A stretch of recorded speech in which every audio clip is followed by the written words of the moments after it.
Naomi stared at Andre's face on her doorstep, watching the color drain from his dark skin as his fingers froze on his phone screen.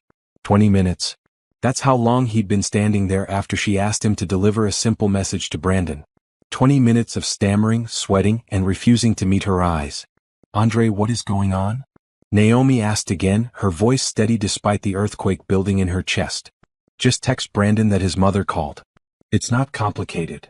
Andre's hand shook. The phone nearly slipped from his grip. Naomi, I can't. You can't send a text message? I can't keep lying to you. The world tilted. Naomi gripped the doorframe, her freshly manicured nails, the ones she'd gotten done yesterday to surprise Brandon when he returned from his work trip, digging into the painted wood. What did you say? Andre finally looked up, and Naomi saw something in his eyes that made her stomach drop. Guilt. Heavy, suffocating guilt that seemed to age him 10 years in the span of a breath. Brandon blocked you, Andre said quietly. He blocked your number 3 days ago before he left. Naomi laughed. The sound came out sharp and brittle. That's ridiculous. Why would Brandon block me? We've been married for 6 years. He probably just has his phone on Do Not Disturb or... He's not on a work trip, Naomi? Silence crashed between them like a physical force. Somewhere down the street a car door slammed. A dog barked. Normal sounds in a world that had suddenly stopped making sense. What do you mean he's not on a work trip? Naomi heard herself ask, though her voice sounded far away, like it belonged to someone else. Andre stepped inside without being invited, closing the door behind him. His 6-foot frame seemed to shrink as he pulled up his phone. I'm sorry. I'm so sorry. I should have told you weeks ago, but Brandon is my boy and I don't know what I thought. But I can't watch this anymore. He turned his phone toward her. Naomi looked at the screen and felt her knees buckle. Andre caught her arm, guided her to the couch she and Brandon had picked out together 3 years ago, the one they'd argued about because she wanted gray and he wanted blue, and they'd compromised on a soft charcoal that made them both happy. The photo on Andre's phone showed Brandon on a beach. Not the conference in Atlanta he'd told her about. A beach with crystal blue water and white sand. Brandon wore the swim trunks she'd bought him for their anniversary, the expensive ones he claimed were too nice for regular use. He wasn't alone. A woman with long braids and a red bikini had her arms wrapped around his waist. Brandon's face was pressed against her neck, his eyes closed, his smile wider than Naomi had seen in months. Scroll, Andre said softly. There's more. Naomi's fingers moved on autopilot. More photos. Brandon and the woman at a restaurant sharing a plate of pasta. Brandon and the woman on a boat, champagne glasses raised. Brandon and the woman in what looked like a hotel room, her hand holding up a key card, both of them grinning at the camera. The timestamps showed they were taken 2 days ago. While Naomi had been home, missing her husband, worrying when he didn't call, assuming he was busy with meetings and presentations. Who is she? Naomi's voice came out as a whisper. Her name is Taylor. She works at Brandon's company. They've been. Andre trailed off, running his hand over his face. They've been seeing each other for about a year and a half. A year and a half. 18 months. Naomi did the math automatically. That meant it started right after Brandon got promoted. Right after they'd celebrated with expensive wine and talked about finally starting a family. Right after Naomi had stopped taking birth control because they both agreed they were ready. How do you know all this? She asked. Brandon told me. He tells me everything. He thinks I think it's... Andre's jaw clenched. He thinks I think it's cool. Like we're back in college or something. He calls them his girls' trips.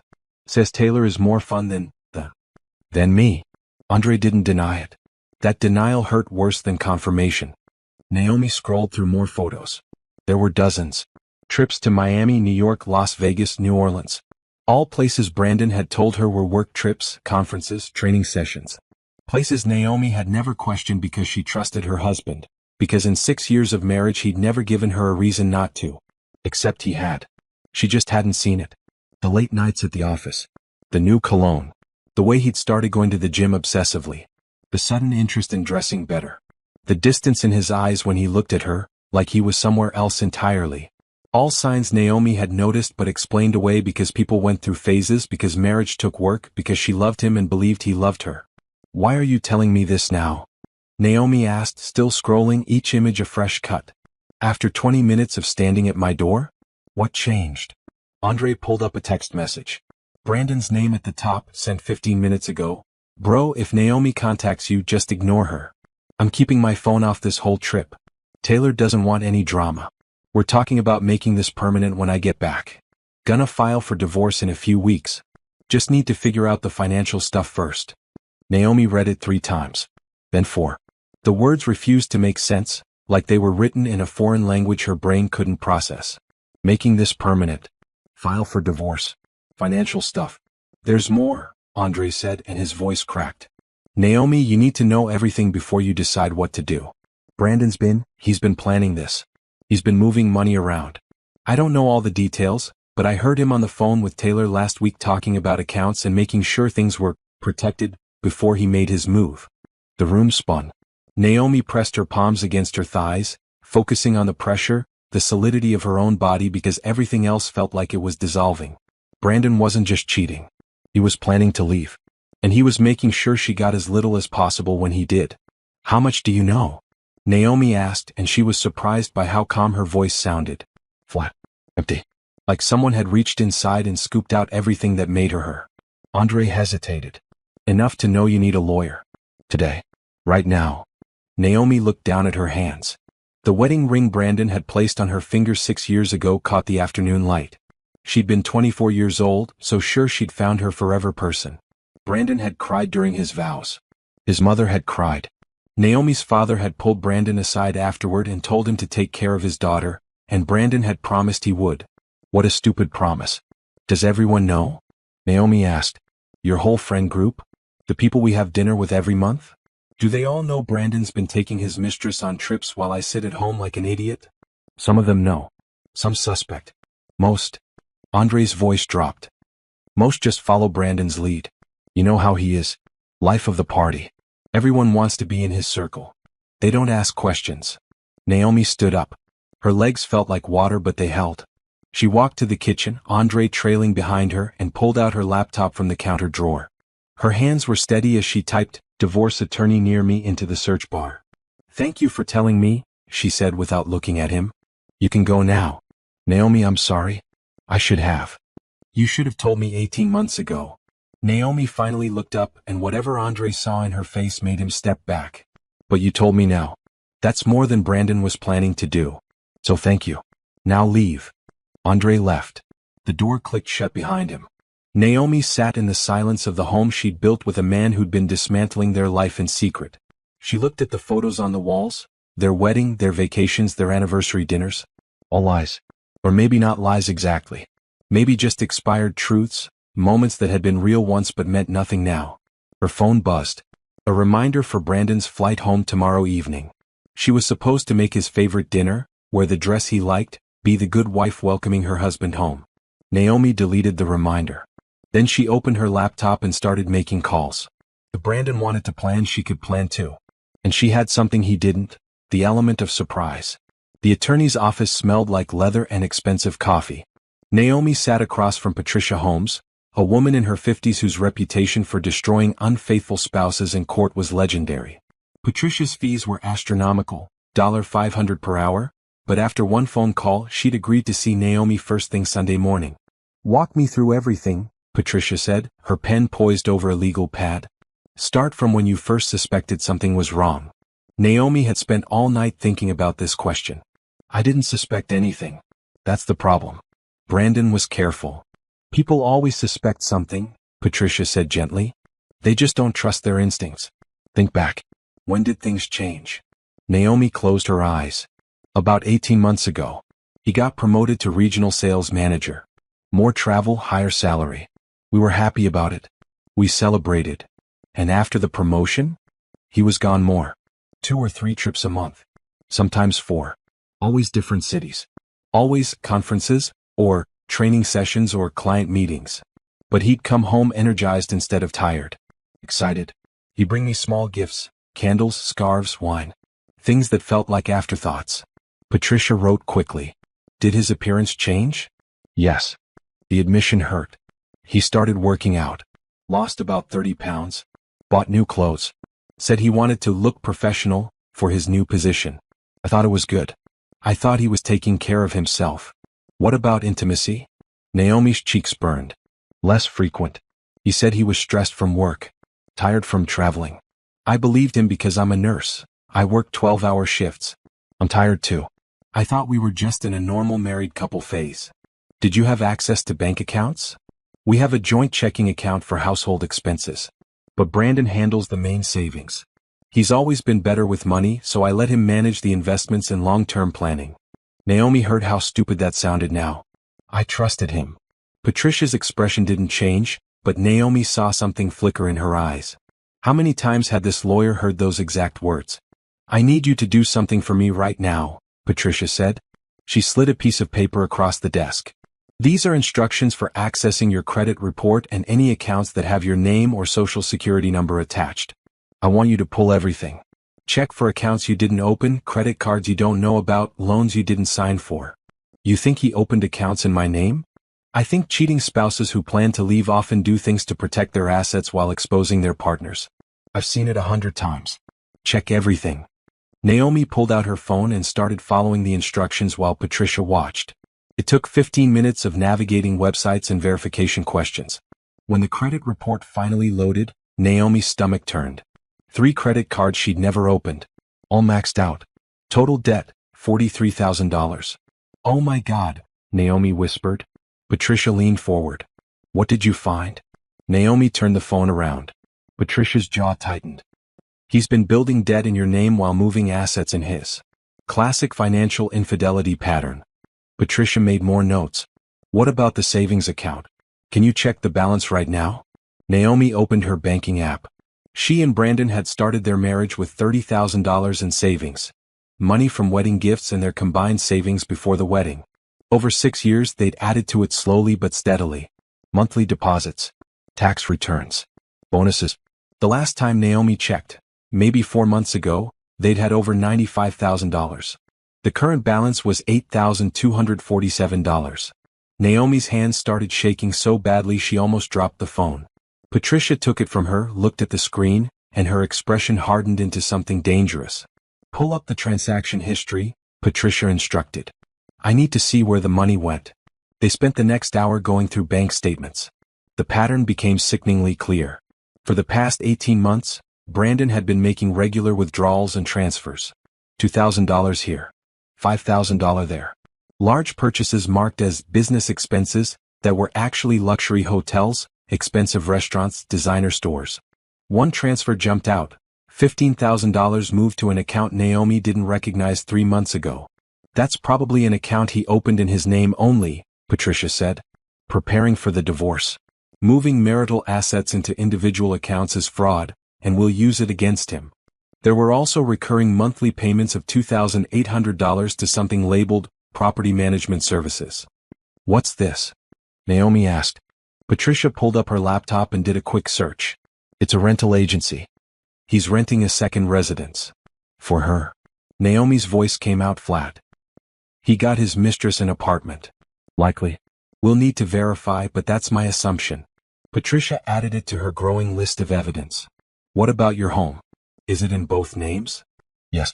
We bought it 4 years ago. Split the down payment equally. Good. That protects you from him selling it without your knowledge. But we need to move fast. Patricia closed her laptop and looked directly at Naomi. Here's what's going to happen. Tomorrow before Brandon comes home, you're going to open a new bank account in your name only. You're going to transfer exactly half of what's left in your joint account into it. That's your legal right. Then you're going to change your direct deposit to go into the new account. Won't that make him suspicious? He's planning to divorce you and leave you with debt he created in your name. You don't owe him the courtesy of not being suspicious. Patricia's voice was sharp. Then we're going to file a petition with the court to freeze all marital assets pending divorce proceedings. That means he can't move any more money, can't sell anything, can't drain any accounts. How long will that take? If we file tomorrow, I can probably get an emergency hearing by Wednesday. Until then, you act normal. You smile. You welcome him home. You don't let him know anything has changed. The thought of pretending made Naomi nauseous. I don't know if I can do that. You can, and you will, because the alternative is giving him time to move more assets before we can stop him. Patricia's expression softened slightly. I know this is hard. But you're in a fight now, whether you want it to be or not. And fighting means being strategic. Naomi thought about Brandon on that beach with Taylor, both of them laughing, having the time of their lives while Naomi worked extra shifts to save money for the family they planned to start. Brandon had looked so happy in those photos. Happier than he'd looked with her in over a year. "Tell me what to do," Naomi said. "I'll do whatever it takes." They spent another 2 hours going through strategy. Patricia explained how divorce worked in their state. Division of assets, alimony potential, the impact of adultery on settlements. She walked Naomi through what evidence they needed and how to collect it without alerting Brandon. "The friend who showed you the photos," Patricia said. "Andre. Would he testify?" "I don't know. Maybe. He looked pretty guilty about waiting so long to tell me. Guilt is useful. We'll use it. I'll have my investigator reach out to him. We need his testimony and any other evidence he has, texts, conversations, anything that proves Brandon's been planning this and moving assets intentionally." When Naomi finally left Patricia's office, it was early afternoon. She'd been awake for nearly 30 hours straight, running on adrenaline and betrayal. But she couldn't rest yet. There was too much to do. She drove to her bank and opened a new checking account. The banker, a cheerful woman named Rita, made small talk about the weather while processing the paperwork. Naomi smiled and nodded, playing the role of a normal person doing normal banking business, not someone whose life was imploding. When Rita asked if Naomi wanted to add anyone to the account, Naomi said no. Just her. Only her. Then she drove home and did something she'd been avoiding. She went through Brandon's home office. The office was technically a shared space, but Brandon had always been territorial about it. His desk, his filing cabinet, his space for work stuff. Naomi had respected those boundaries because healthy marriages had boundaries. But there was no healthy marriage anymore. There was just evidence. She started with the desk drawers. Bills, receipts, documents. Most of it looked normal: utilities, insurance, mortgage statements. Then she found a folder labeled Personal Investment Portfolio. Inside were account statements for investment accounts Naomi had never heard of. 3 different brokerage accounts, all opened in the last year, all in Brandon's name only. Total value, $127,000. Naomi did the math. Their savings had been drained. Credit cards opened in her name and maxed out. And Brandon had been secretly building a portfolio worth over $100,000. He hadn't been moving money because he was irresponsible. He'd been moving it strategically, shifting marital assets into accounts only he could access, preparing to walk away from their marriage with all the wealth while leaving her with all the debt. She photographed every document. Then she checked the filing cabinet. More of the same: statements, investment reports, a file marked Real Estate Opportunities that contained listings for condos in Atlanta, where Taylor apparently lived based on her social media. In the back of the bottom drawer, Naomi found something that made her blood run cold: a draft divorce petition. Already filled out, dated from 2 weeks ago, just waiting to be filed. The proposed asset division gave Brandon the house, the investments, the vehicles, everything. It cited irreconcilable differences, and proposed Naomi be responsible for all joint debts. He'd been planning to ambush her. File the papers without warning, probably while she was at work, present her with a done deal and hope she was too shocked or heartbroken to fight back. Naomi photographed it all. Every page. Every detail. By the time she finished, the sun was setting. She made herself a sandwich she couldn't taste and sent everything to Patricia's secure email. Then she sat on the couch and stared at her phone. Brandon's flight landed tomorrow at 6 p.m. He'd texted her 3 days ago, before blocking her, saying he'd catch a ride from the airport and be home by 7. He'd signed the message with a heart emoji. A heart emoji. While planning to destroy her life. Naomi pulled up her own banking app and transferred exactly $4,123.50 from their joint account into her new personal account. Half of what remained. Her legal right. Then she set her phone down and allowed herself 15 minutes to cry. 15 minutes to mourn the marriage she thought she had, the man she thought she knew, the future she believed they were building together. When the 15 minutes ended, she washed her face, dried her eyes, and started planning dinner for tomorrow night. Brandon's favorite: baked chicken, roasted vegetables, homemade mashed potatoes. She'd play the role perfectly. The loving, unsuspecting wife. Because Patricia was right. This was a fight now. And Naomi planned to win. Monday morning arrived with cruel normalcy. Naomi's alarm went off at 5 a.m., same as always.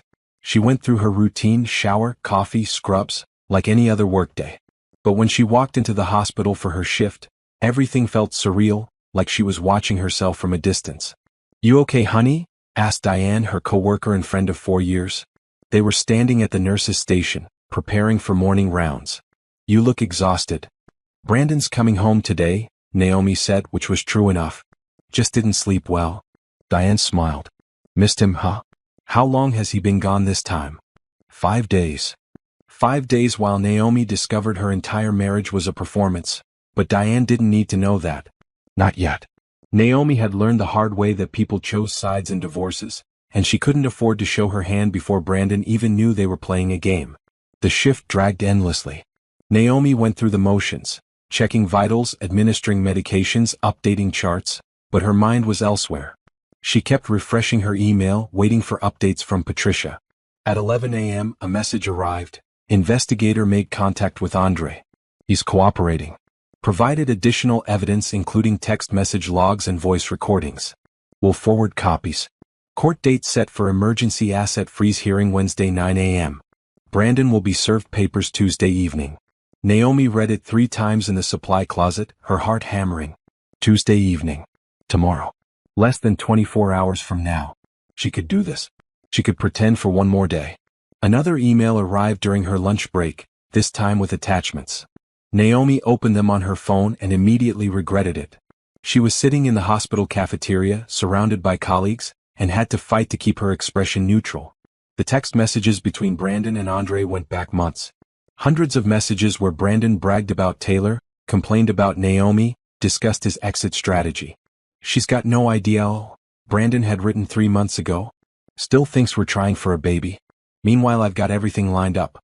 New account. Investments moving.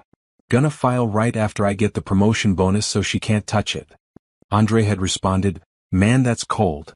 "It's smart," Brandon shot back. "She'll be fine. She's got her nursing job. I'm not leaving her homeless.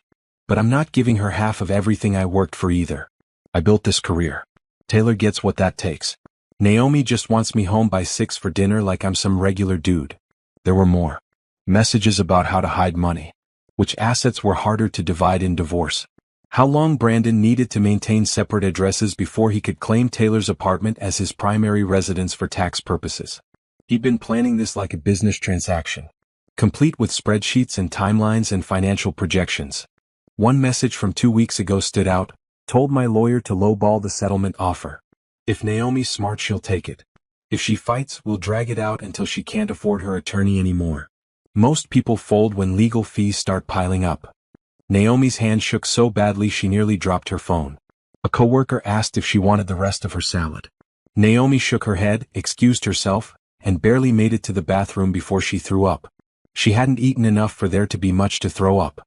Mostly just coffee and stomach acid. She rinsed her mouth, splashed water on her face, and stared at her reflection. The woman looking back at her seemed like a stranger. When had she become so easy to manipulate? When had she stopped paying attention? Her phone buzzed. Another email from Patricia. Forensic accountant found another account. $22,000 credit line opened in your name 6 months ago.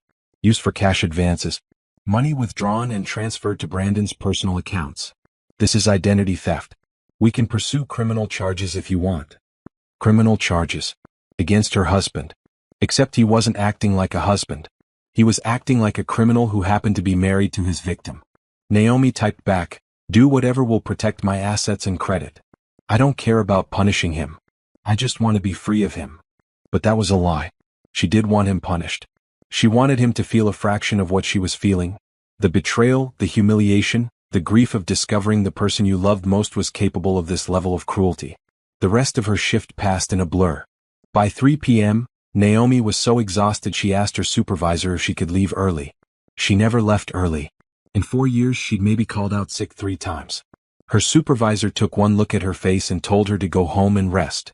Naomi drove home in a daze. Brandon's flight landed in 3 hours. She needed to prepare. Clean the house. Cook dinner. Put on the dress he liked. Become the wife he expected to find waiting for him. But first she had one more task. She pulled up her laptop and spent an hour researching Brandon's company. Found their employee directory. Looked up Taylor's profile. There she was, Taylor Morrison, marketing coordinator, smiling professionally in a photo that looked nothing like the woman in Brandon's vacation pictures. Naomi stared at the image. Taylor was beautiful, long braids, bright smile, probably mid-20s. Young, unattached. Available for spontaneous trips and late-night adventures in a way a wife with a nursing career and a mortgage couldn't be. The bitterness was overwhelming. Not jealousy exactly. Anger. At Brandon for choosing this. At Taylor for participating in it. At herself for being so oblivious. Patricia had been clear, don't contact the mistress. Don't engage. Don't give Brandon's lawyer ammunition to paint you as emotional or vindictive. So Naomi closed the browser and started cooking. By 6:30 p.m. the house looked perfect. Dinner was in the oven. Naomi had showered, styled her hair, put on makeup and the blue dress Brandon always said made her eyes look amazing. She looked like a woman excited to see her husband. She felt like a woman preparing for war. Brandon's car pulled into the driveway at 6:52 p.m. Naomi heard the engine, the car door, his footsteps on the walkway. Her heart pounded so hard she thought she might pass out. The door opened. "Baby, I'm home." Brandon called out, same as always. His voice was cheerful, relaxed.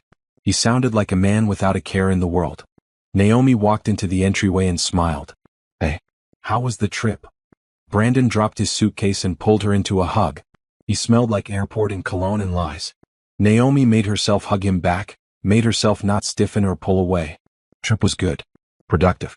Boring presentations mostly. He kissed her forehead. "Missed you though. Smells amazing in here. What did you make?" "Your favorite. Thought you'd be hungry after traveling. You're the best." Brandon headed toward the bedroom, rolling his suitcase. "Let me change real quick and wash up. Be right back." Naomi returned to the kitchen and gripped the counter, taking slow breaths. She done it. First interaction complete. He suspected nothing. This was going to be harder than she thought. Brandon emerged 10 minutes later in sweats and a t-shirt, hair still damp from a quick shower. He looked good. The weight loss, the new gym routine, the effort he'd been putting into his appearance. All for Taylor. They sat down for dinner. Brandon talked about the conference. Details Naomi now knew were fabricated. She asked questions, laughed at his stories, played the interested wife. "How was work for you?" Brandon asked between bites. "Anything exciting happen while I was gone?" "Just the usual," Naomi said. "Sick people getting better. Crazy busy. But you know how it is." "You work too hard," Brandon said, and the concern in his voice sounded genuine. How did he do that? How did he sound like he cared when he was actively plotting to abandon her? "Speaking of work," Brandon continued, "I might need to take another trip next month. Big potential client in Chicago. Could be gone for a week. A week with Taylor. Another girl's trip, funded by money stolen from their accounts." "That's fine," Naomi said smoothly. "Do what you need to do for your career." Brandon smiled at her. That same smile from their wedding photos. "Thanks for understanding, babe. You always understand." After dinner they watched TV together on the couch. Brandon's arm around her shoulders, her head resting against his chest. A perfect picture of marital contentment. Naomi felt nothing but cold calculation. Tomorrow evening a process server would knock on their door. Brandon would be handed divorce papers. The look on his face would be worth every second of this performance. Around 10 p.m. Brandon yawned. "I'm beat. Early morning tomorrow, meeting at 8. You coming to bed?" "In a bit," Naomi said. "Want to finish this episode." Brandon kissed the top of her head and headed to their bedroom. Their bedroom. The room they'd shared for 6 years, where they'd made love and made plans and made promises. Promises Brandon had broken 18 months ago and never looked back. Naomi waited until she heard him snoring. He always fell asleep fast after traveling. Then she pulled out her phone and texted Patricia. "Day 1 complete. He has no idea." Patricia's response came quickly. "Good. Server is confirmed for 7 p.m. tomorrow. Make sure you're home but let Brandon answer the door. I want him to receive the papers directly. More impactful." Naomi set an alarm for 6:30 p.m. the next day. She'd make sure she was home early from her shift. She wouldn't miss this for anything. Then she pulled up her banking app one more time and looked at her new account. The account Brandon didn't know about, containing half of what little remained of their joint savings. It wasn't much, just over $4,000, but it was hers. Protected. Safe from his schemes. It was a start. Naomi turned off the TV and headed to the bedroom. Brandon was sprawled across his side of the bed, breathing deeply. She climbed in carefully, keeping space between them. Tomorrow everything changed. But tonight, she'd let him sleep peacefully, blissfully unaware that his carefully constructed plan was about to explode in his face. It was the last gift she'd ever give him. One final night of thinking he was getting away with it. Tuesday morning began with Brandon's alarm at 6:30 a.m. He got up, showered, dressed in one of his new suits, the expensive ones he'd bought with money from their savings. Naomi watched from the bed, pretending to be half asleep as he checked his appearance in the mirror. "You look nice," she murmured. "Big presentation today," Brandon said, adjusting his tie. "Trying to impress the executives." More lies. Smooth, effortless lies. He kissed her goodbye and left. Naomi heard his car pull out of the driveway, waited 5 minutes to be sure, then got up and went straight to his office. Patricia had been clear yesterday: get everything you can. Documents, photos, receipts. We have a lot of evidence, but more is always better. You have 1 day before he knows we're coming. Use it. Naomi spent 2 hours systematically photographing everything in Brandon's office. Every file, every statement, every scrap of paper that might be relevant.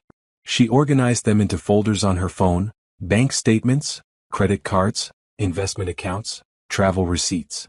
The travel receipts were particularly damning. First-class flights for 2. Luxury hotels. Expensive dinners. All charged to credit cards Naomi was jointly liable for, meaning his affair was being funded by their shared debt. One receipt showed a $3,800 charge at a jewelry store in Miami from 4 months ago. Naomi checked her own jewelry box.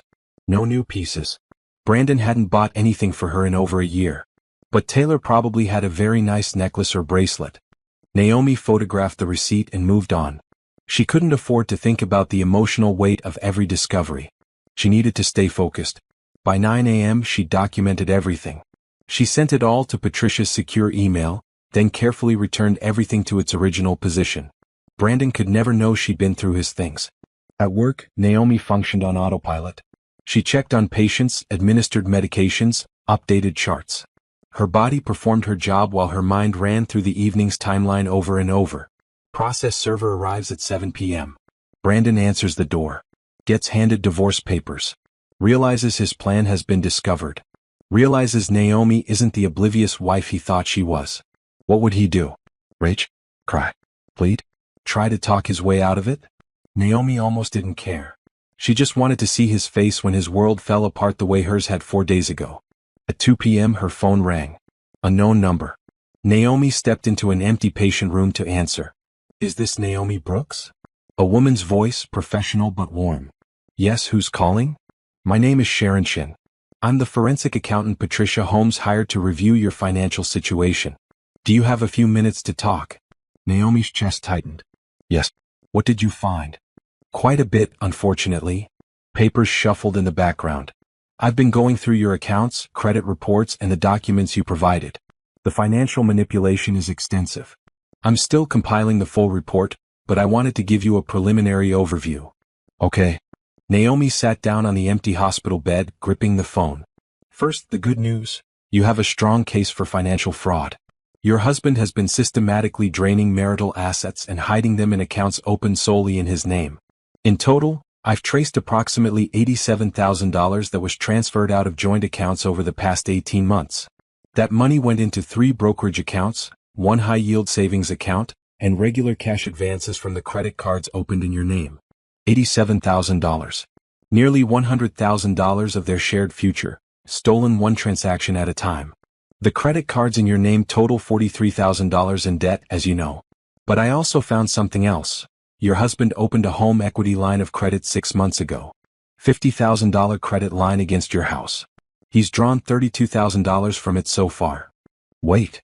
Naomi's hands started shaking. He can do that? Open a HELOC without my signature? Normally no. But I found the paperwork. Your signature is on the application. Sharon paused. Do you remember signing anything about 6 months ago? Maybe your husband asked you to sign some refinancing paperwork, or routine mortgage documents. Naomi's memory flashed back to last summer. Brandon had brought home a stack of papers, said something about refinancing to get a better interest rate. She'd been rushing to get to work for a night shift, barely looked at what she was signing. Oh God, she whispered. I signed it. I didn't know what it was, but I signed it. That's okay. The fraud isn't on you. It's on him for misrepresenting what you were signing. We can argue he obtained your signature under false pretenses. But the bottom line is you're jointly liable for that debt now too. Naomi did the math. $43,000 in credit cards. $32,000 from the HELOC. $75,000 in debt in her name that she never knew existed. Where did all that money go? She asked, though she already knew. Based on transaction records, approximately 60% went to travel and entertainment expenses. Hotels, restaurants, flights. Another 30% was transferred into accounts in your husband's name only. The remaining 10% is cash advances we can't fully track, though I suspect they became untraceable spending money. So he stole almost $90,000 from our marriage, ran up $75,000 in debt in my name, and spent it all on his mistress and building a secret financial foundation for himself. That's an accurate summary, yes. Sharon's voice gentled. I know this is hard to hear. What happens now? Patricia will use this in court. The judge will see clear evidence of financial misconduct. In cases like this, the spouse who committed fraud typically has to repay the wrong spouse their share of stolen assets, plus damages. You'll also likely be awarded a larger portion of remaining marital assets as compensation. What if there aren't enough assets left to make me whole? Sharon hesitated. Then we go after his future earnings. Wage garnishment, liens on property he tries to acquire, seizure of future tax returns. We have options. But I won't lie to you, getting blood from a stone is hard if someone has truly depleted everything. He hasn't depleted everything. He has over $120,000 in investment accounts. Those accounts will be frozen as marital assets as of tomorrow's hearing. He won't be able to touch them without court approval. That protects you. After the call ended, Naomi sat in the empty hospital room for a long time, staring at nothing. $87,000. $75,000 in debt. Numbers that represented her husband's betrayal in concrete, undeniable terms. She made herself get up, made herself return to work. 3 more hours until her shift ended. 3 more hours of being professional and competent and put together. At 5:30 p.m., Naomi clocked out and drove home faster than she probably should have. She needed to be there before the process server arrived. Brandon's car was already in the driveway when she pulled up. He was home early. Naomi's heart sank. She'd hoped to have time to prepare herself. She walked inside and found Brandon in the kitchen, eating leftover chicken from last night. Hey baby, he said with his mouth full. Got out early. Presentation went great. I think I impressed the VP. He swallowed and grinned. Might be looking at another promotion soon.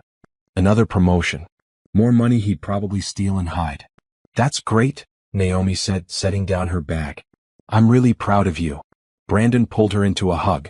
She made herself relax into it, made herself not think about how many times he'd hugged Taylor like this. The doorbell rang at exactly 7 p.m. Brandon pulled away. You expecting someone? No. Maybe it's a delivery? I'll get it. Brandon headed to the front door.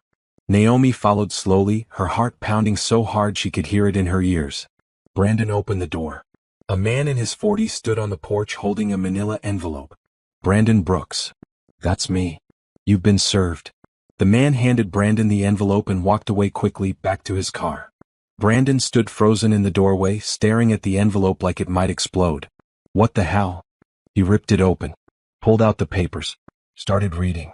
Naomi watched the color drain from his face. Watched confusion turn to shock, turn to something that looked like panic.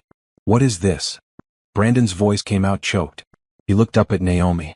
These are divorce papers. From you. This says you filed for divorce. Yes, Naomi said calmly. I did. What? When? Brandon's hands shook as he flipped through the pages. This makes no sense. We were fine yesterday. We had dinner. He stopped, his eyes scanning the petition. Emergency hearing to freeze assets? Forensic accountant? What the hell is going on, Naomi? You tell me, Brandon. Something flickered across his face. Recognition.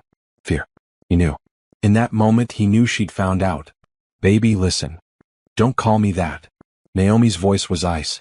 You blocked me during your work trip. Which wasn't a work trip. It was a vacation with your mistress, Taylor. Funded by money you stole from our accounts. Brandon's mouth opened and closed. No words came out. I know everything, Naomi continued. The trips. The apartment you're paying for. The $87,000 you drained from our savings. The credit cards and helic you opened in my name. The investment accounts you've been hiding. I know about your plan to ambush me with divorce papers and leave me with all the debt. I found the draft petition in your office. Naomi, you don't understand. I understand perfectly. You've been cheating on me for 18 months. You've been stealing from me for 18 months. And you've been planning to destroy me financially when you left. Naomi's voice didn't waver. She sounded stronger than she felt. But you're not going to get away with it. That hearing tomorrow? The judge is going to freeze every account you opened, every asset you tried to hide. You won't be able to move a single dollar without court approval. Brandon's face went from pale to red. Who told you? How did you? His eyes widened. Andre. That son of a bitch. I'm going to kill him. Andre saved me from being blindsided. He did more for me in 20 minutes than you've done in 18 months. Naomi picked up her purse from the counter. I'm staying at a hotel tonight. You need to be out of this house by Friday. My attorney will send you a list of what you can take and what stays. You can't kick me out of my own house. It's our house. And yes, I can. It's in the paperwork.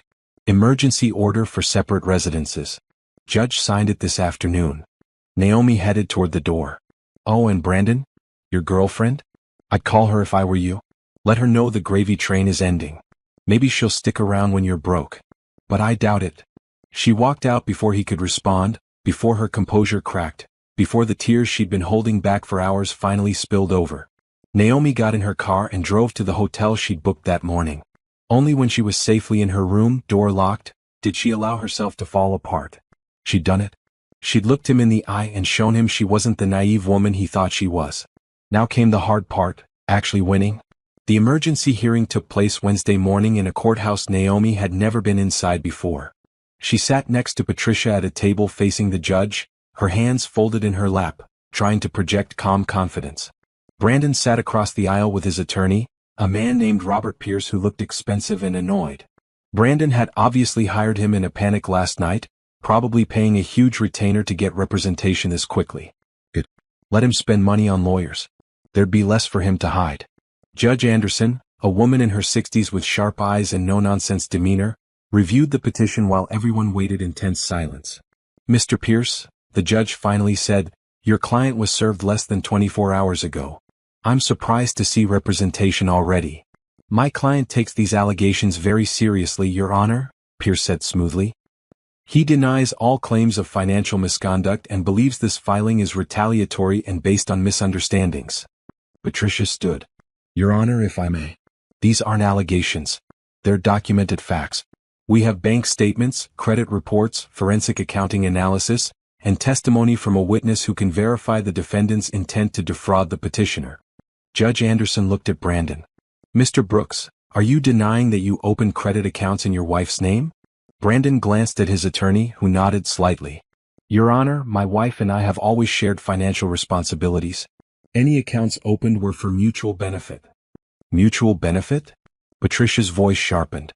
The defendant spent $87,000 of marital funds on trips and gifts for his mistress. He forged the petitioner's signature on a home equity line of credit application and used the funds for personal expenses. There is nothing mutual about fraud. Forged is a strong word, Pierce interjected. My client states his wife knowingly signed those documents. Under false pretenses, Patricia shot back. He told her they were routine mortgage refinancing papers. She had no idea she was signing a HELOC application. Judge Anderson held up her hand. I've read the forensic accountant's report. Mr. Pierce, your client has been moving substantial amounts of money into accounts held solely in his name. Money that originated from joint marital accounts. Do you dispute this? Pierce hesitated. No, Your Honor, but... And Mr. Brooks has been engaging in an extramarital affair for approximately 18 months, during which time he spent marital funds on this other relationship? Personal relationships don't necessarily impact. Counselor. Judge Anderson's tone left no room for argument. Your client spent nearly $90,000 of marital money on his girlfriend. That absolutely impacts the financial aspects of this divorce. Now, the petitioner has requested an emergency freeze on all marital assets until this matter can be fully litigated. Given the evidence of financial misconduct, I'm inclined to grant this request. Brandon leaned forward, whispering urgently to his attorney. Pierce nodded and stood again. Your Honor, my client has legitimate business expenses and financial obligations. A complete asset freeze would be overly punitive and... Your client should have considered that before engaging in financial fraud, Judge Anderson said flatly. She signed a document in front of her. Emergency order granted. All accounts, investments, and assets acquired during the marriage are frozen effective immediately. Neither party may move, sell, or transfer any assets without court approval. Both parties will maintain separate residences. Mr. Brooks, you have until Friday at 5 p.m. to remove your personal belongings from the marital home. A neutral third party will supervise to ensure only appropriate items are taken. Brandon's face went crimson. Your Honor, that's my house too. You can't just. I can and I have. This hearing is adjourned. Full divorce proceedings will be scheduled within 60 days. The judge stood and left the courtroom. Naomi sat very still, processing what had just happened. She'd won. Round one at least. Patricia squeezed her shoulder. That went better than I hoped. Judge Anderson doesn't tolerate financial misconduct. She's going to make his life very difficult. Across the aisle, Brandon was having what looked like an intense conversation with Robert Pierce. Both men kept glancing in Naomi's direction. He's going to try to negotiate, Patricia said quietly. His attorney knows they're in a bad position. They'll probably offer a settlement to avoid the full trial. I don't want a settlement. I want everything he took from me plus compensation for the debt he created. Good. Hold that line. Don't let them intimidate you into taking less. Patricia gathered her papers. They have 48 hours to vacate. I'll arrange for a neutral party to supervise. Also, I should mention, I've been contacted by Brandon's employer. Naomi's head snapped up. What? Why? Turns out someone filed a complaint about improper use of company resources and potential ethics violations regarding Brandon's relationship with a subordinate employee. Patricia's expression remained neutral. I can neither confirm nor deny whether that someone was our office. Taylor is his subordinate? Marketing coordinator reporting up through his division, yes. Their company has strict policies about relationships between supervisors and their direct or indirect reports. They're launching an investigation. Naomi felt a flicker of satisfaction. Will he lose his job? I don't know. But at minimum, it's going to be very uncomfortable for him. And if they find he used company funds or time for personal travel, there could be serious consequences. They left the courthouse. Outside, Brandon and Robert Pierce stood near the parking lot, still deep in conversation. Brandon looked up as Naomi and Patricia passed, his expression a mixture of rage and desperation. Naomi, wait, he called out. Can we please just talk? 5 minutes. Without the lawyers. Just you and me. Patricia put a hand on Naomi's arm, a subtle warning not to engage. But Naomi stopped. Looked at her husband, soon-to-be ex-husband, standing there in his expensive suit, suddenly looking smaller than she'd ever seen him. You have nothing to say that I want to hear, Naomi said. You had 18 months to talk to me. You chose to lie instead. I made mistakes. You made choices. Deliberate, calculated choices to betray me and steal from me. Those weren't mistakes. They were crimes. Naomi's voice stayed level. You wanted to ambush me with divorce papers and leave me with nothing. Well, congratulations. You got your divorce. Just not the way you planned. I never wanted to hurt you, Brandon said, and he actually sounded sincere. That was the worst part, he probably believed it. You just wanted to rob me blind while making sure I couldn't fight back. That's not better, Brandon. That's worse. Naomi turned to Patricia. I'm ready to go. They walked to Patricia's car, leaving Brandon standing in the parking lot. Through the side mirror, Naomi watched him pull out his phone, probably calling Taylor to update her on how badly things had just gone. Let him call her. Let him explain how the girlfriend lifestyle was ending. How the trips and the gifts and the fancy dinners were done. How he was about to be broke and unemployed and reputation destroyed. See if Taylor stuck around for that version of Brandon. How are you feeling? Patricia asked as they drove back to her office. Angry. Satisfied. Scared. Naomi stared out the window. I keep waiting to feel sad. Like this is the end of my marriage. Shouldn't I be heartbroken? You probably will be, eventually. Grief comes in waves. Right now you're in fight mode. The sadness will hit when the dust settles. Patricia glanced over. But for what it's worth, you're handling this remarkably well. Most people fall apart in court. I don't have time to fall apart. Brandon spent 18 months planning how to destroy me. I can't waste energy on tears when I need to be strategic. Patricia smiled slightly. Remind me never to cross you. Back at Patricia's office, they spent 2 hours reviewing next steps. Discovery process. Depositions. Financial disclosures. The timeline stretched out ahead. Months of legal battles, court dates, negotiations. What if he tries to hide more assets? Naomi asked. He has to know we're watching now. What if he moves money somewhere we can't track? He can't. Every account is frozen. If he tries to open new accounts, the credit bureaus will flag them because of the freeze we placed. If he tries to move money internationally, the banks have to report it. He's stuck. Patricia leaned back in her chair. And honestly, men like Brandon usually make things worse for themselves at this point. They get angry and do something stupid. Send a threatening text. Try to access a frozen account. Violate the court order somehow. When they do, we use it against them. Naomi's phone buzzed. A text from an unknown number. This is Taylor. We need to talk. She showed Patricia, who frowned. Don't respond. Don't engage. She's looking for information or trying to intimidate you. Ignore it. What if she has information that could help? She's the mistress. She's not on your side. Whatever she wants to say, it's designed to benefit her, not you. Patricia's tone was firm. Block the number. Focus on your case, not on her. Naomi blocked it. Another text came through immediately from a different number. It's Taylor again. Please. I didn't know he was planning to divorce you. He told me you two were separated. I have information you need. That's interesting, Patricia said, reading over Naomi's shoulder. She's scared. Brandon probably told her about the court order. She's realizing the money train is ending. Should I see what she knows? No. If she really has information, she can provide it through proper channels. We'll have our investigator contact her. But you don't talk to her directly. Ever. Understand? Naomi nodded and blocked the second number too. She left Patricia's office as the sun was setting. Drove to the hotel where she'd been staying. The room was sterile and impersonal, but it was safe. Brandon didn't know where she was. She ordered room service, a burger she barely tasted, and lay on the bed, staring at the ceiling. Tomorrow, Brandon would start moving his things out of their house. The house they'd bought together, painted together, filled with furniture they'd argued about and eventually compromised on. Friday he'd be gone. And Naomi would return to an empty home that was fully hers. She should feel victorious. She should feel powerful. Instead, she just felt tired. Her phone buzzed again. This time, a text from Diane. Hey girl, heard some rumors at the hospital.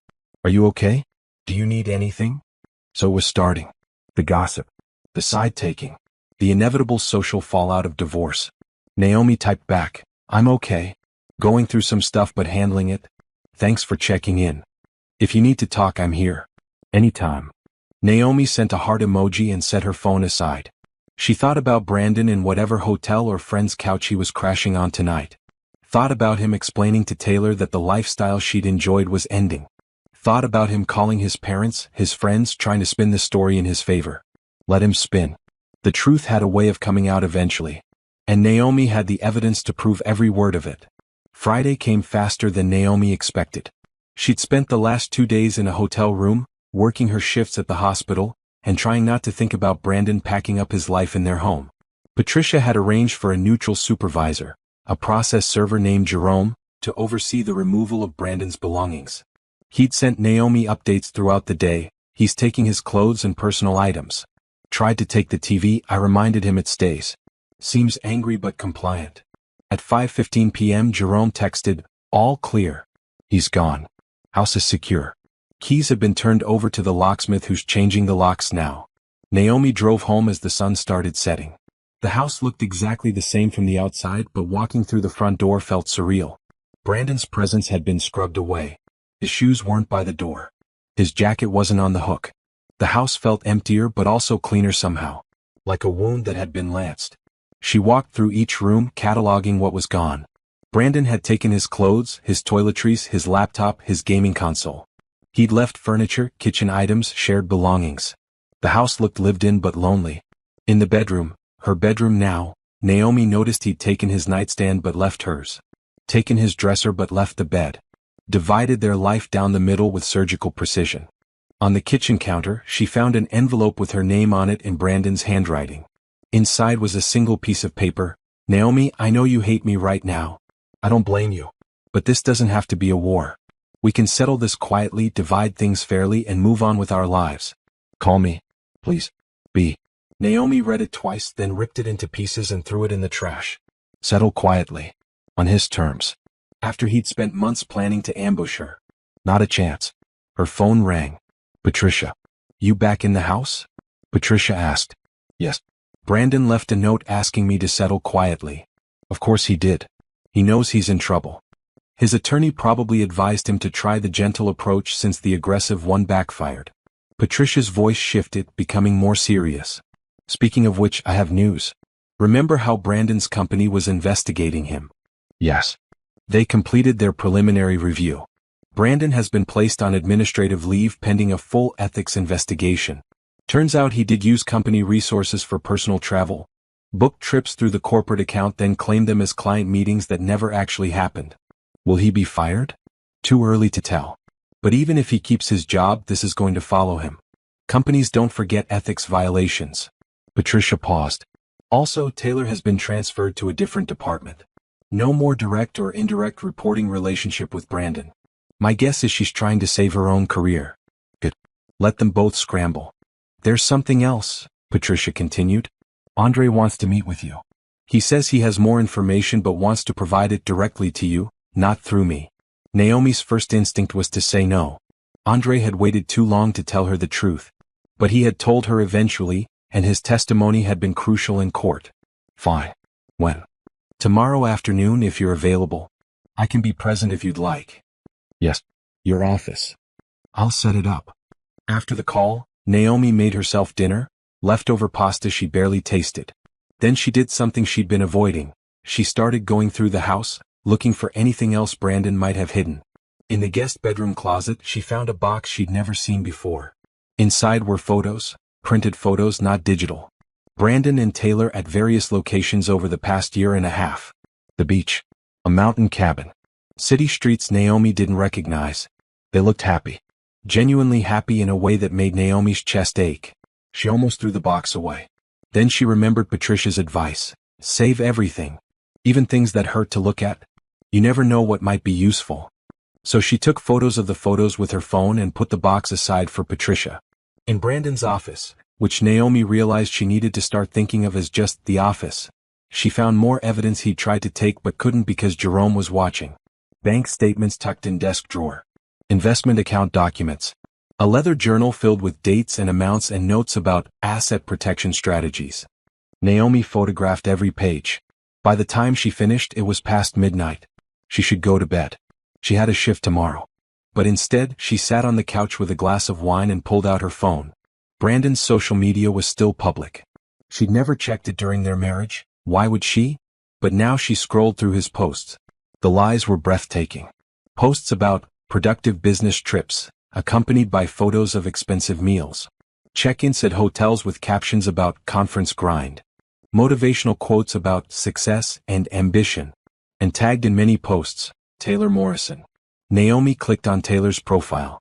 It was set to private now, probably changed after the court hearing, but the profile picture showed her smiling on a beach. The same beach from the photos Andre had shown Naomi a week ago. A week. Had it really only been a week since Naomi's world imploded? She thought about texting Brandon. Saying something cruel or profound or final. But what was there to say? He knew what he'd done. He knew he'd been caught. Words wouldn't change anything. Instead, Naomi blocked his number. Blocked his social media. Removed every digital connection between them. Tomorrow she'd meet with Andre. See what other secrets were waiting to be uncovered. But tonight, she'd sleep in her own bed in her own house, with new locks on the doors and no husband lying beside her. For the first time in 6 years, Naomi was completely alone. And for the first time in a week, that didn't feel entirely terrible. Saturday afternoon, Naomi walked into Patricia's office and found Andre already there, looking worse than she'd ever seen him. His eyes were bloodshot, his clothes wrinkled, like he hadn't slept in days. Naomi, he stood immediately. Thank you for seeing me. I know you have every right to tell me to go to hell. Sit down, Andre. Naomi took a seat across from him, Patricia beside her. What information do you have? Andre pulled out his phone with shaking hands. I've been going through everything. Text messages, emails, voice memos. Brandon sent me stuff he shouldn't have, thinking I was on his side. I want you to have all of it. He started playing audio recordings. Brandon's voice captured during phone calls. Taylor's already talking about ring shopping. I told her to chill, I need to get through the divorce first. But yeah, as soon as I'm free and the money's settled, we're doing this. Naomi has no idea about the accounts. I've been moving money for over a year. By the time she figures anything out, it'll be too late. Why should I give her half of everything? She works at a hospital. She'll be fine. I built my career. I'm keeping what I earned. Naomi listened to her husband, the man she'd loved, trusted, built a life with, talk about her like she was an obstacle to his happiness. Not a person. Just a problem to solve. There's more, Andre said quietly. He pulled up text messages. Screenshots of group chats with Brandon's friends, all of them laughing about the double life Brandon was living. Joking about how long he could keep both women in the dark. I'm in these chats, Andre said, his voice cracking. I participated. I laughed. I didn't say anything when I should have. I'm not trying to excuse that. But I want you to know, not everyone was laughing. Some guys pushed back. Told Brandon he was wrong. He cut them off. Started only hanging out with people who thought what he was doing was cool. Patricia took notes while Andre talked. This is good evidence. Shows premeditation and intent to defraud. There's one more thing. Andre looked directly at Naomi. Brandon's planning something. I don't know what exactly, but I heard him on the phone yesterday talking about one last move before the trial. Something about liquidating an asset the lawyers don't know about yet. What asset? Patricia's pen paused. I don't know. He was being vague. But he sounded desperate. Angry. Like a cornered animal. Andre leaned forward. Naomi, be careful. I've known Brandon for 15 years. I've never seen him like this. Whatever he's planning, it's not going to be good.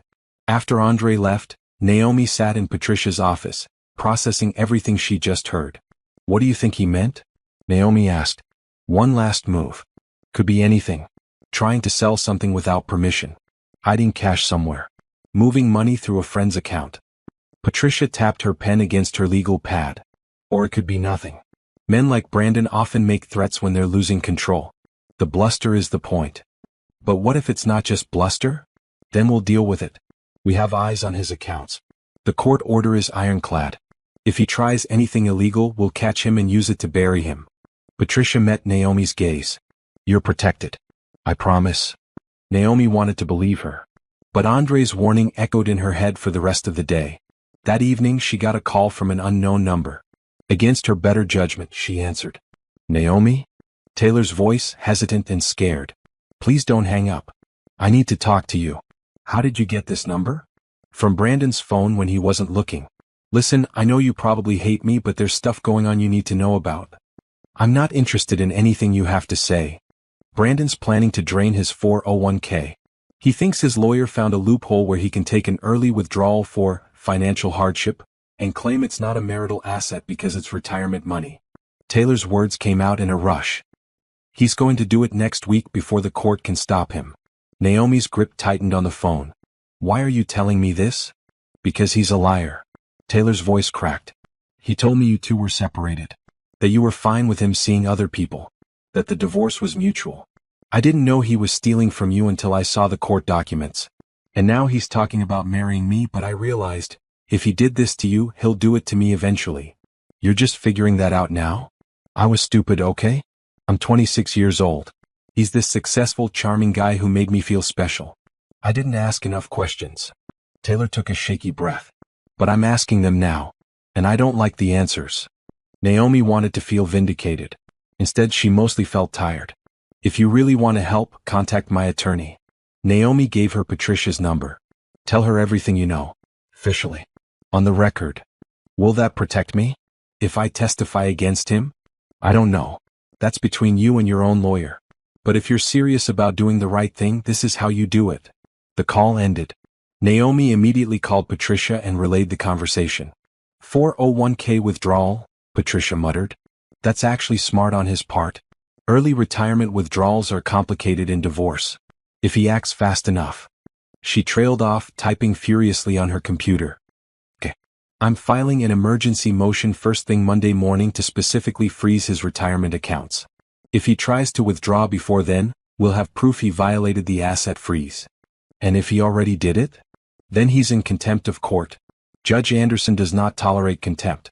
He'd be looking at fines, possibly sanctions, maybe even jail time for particularly egregious violations. Good, Naomi said, and she meant it. Let Brandon try his one last move. Let him think he was smarter than everyone else. Naomi was done being the unsuspecting wife. She was done playing defense. It was time to go on offense. Monday's emergency motion hearing felt different from the first one. Brandon looked haggard, like he hadn't slept in days. His attorney, Robert Pierce, kept whispering urgently to him, probably telling him to stay calm and keep quiet. Judge Anderson entered the courtroom with the same no-nonsense expression. She reviewed Patricia's emergency motion, then looked directly at Brandon. "Mr. Brooks, did you attempt to withdraw funds from your 401k retirement account on Friday afternoon?" Brandon glanced at his attorney, who shook his head slightly. But it was too late. The question had been asked, and lying would make things worse. "I requested information about early withdrawal options," Brandon said carefully. "I didn't actually withdraw anything." "But you intended to." Judge Anderson's voice was steel. "Despite my explicit order freezing all marital assets." "Your Honor," Robert Pierce stood, "retirement accounts are complicated. My client was simply exploring his options for accessing funds he contributed to before the marriage." Patricia stood.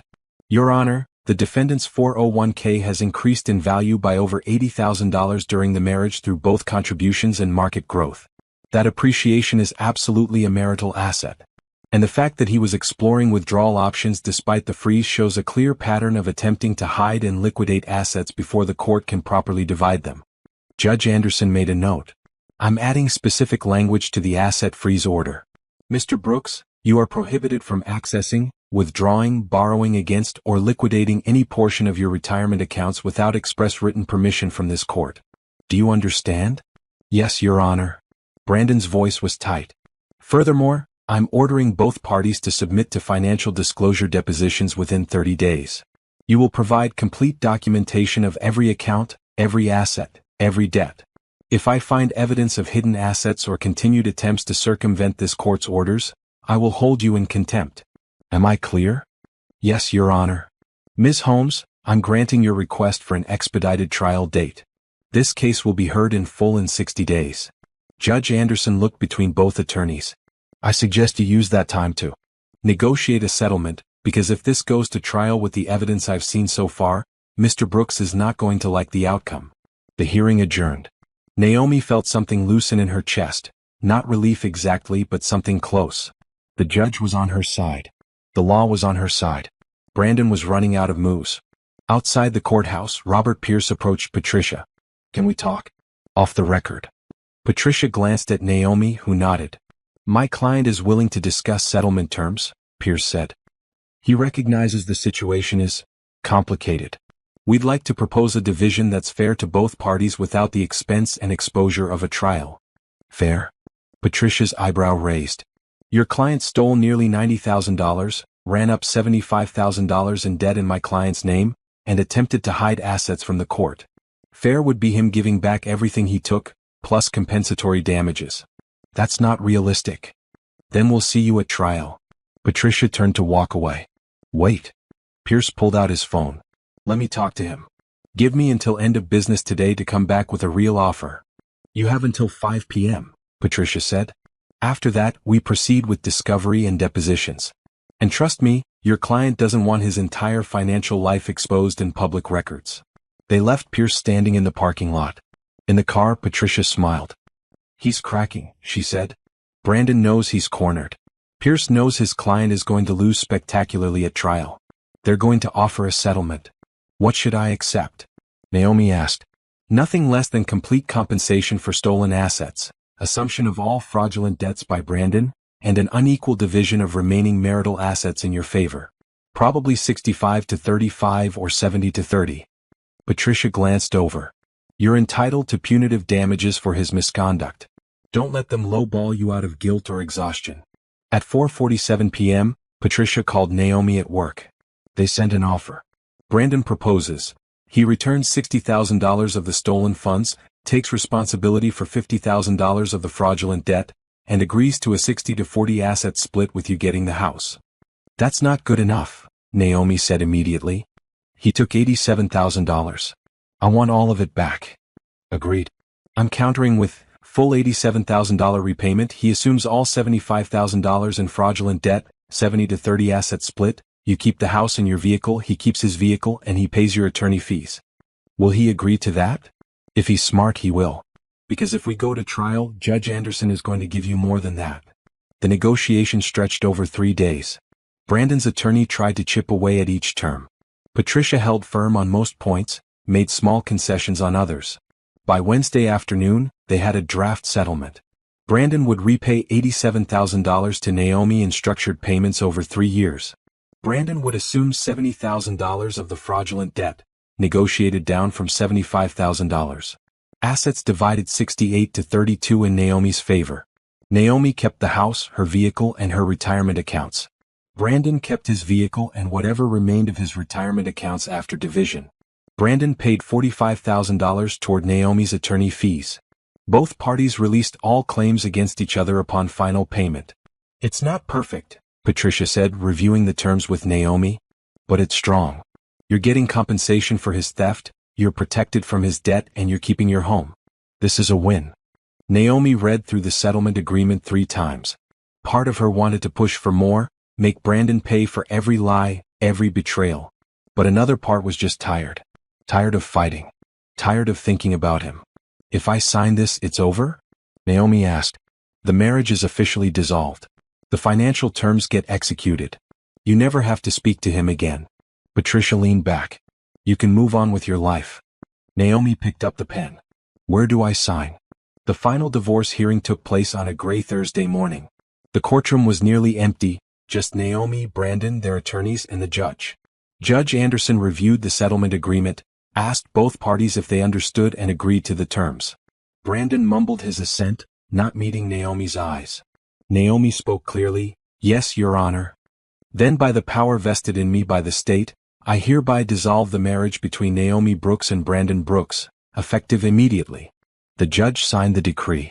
"The settlement terms are incorporated into this order and are legally binding. Mr. Brooks, you have 30 days to make your first payment to Ms. Brooks. Failure to comply will result in wage garnishment and additional penalties." And just like that, 6 years of marriage ended. Not with tears or drama, but with signatures and legal language. Walking out of the courthouse as a single woman felt surreal. Naomi looked down at her left hand at the wedding ring she'd worn for 6 years.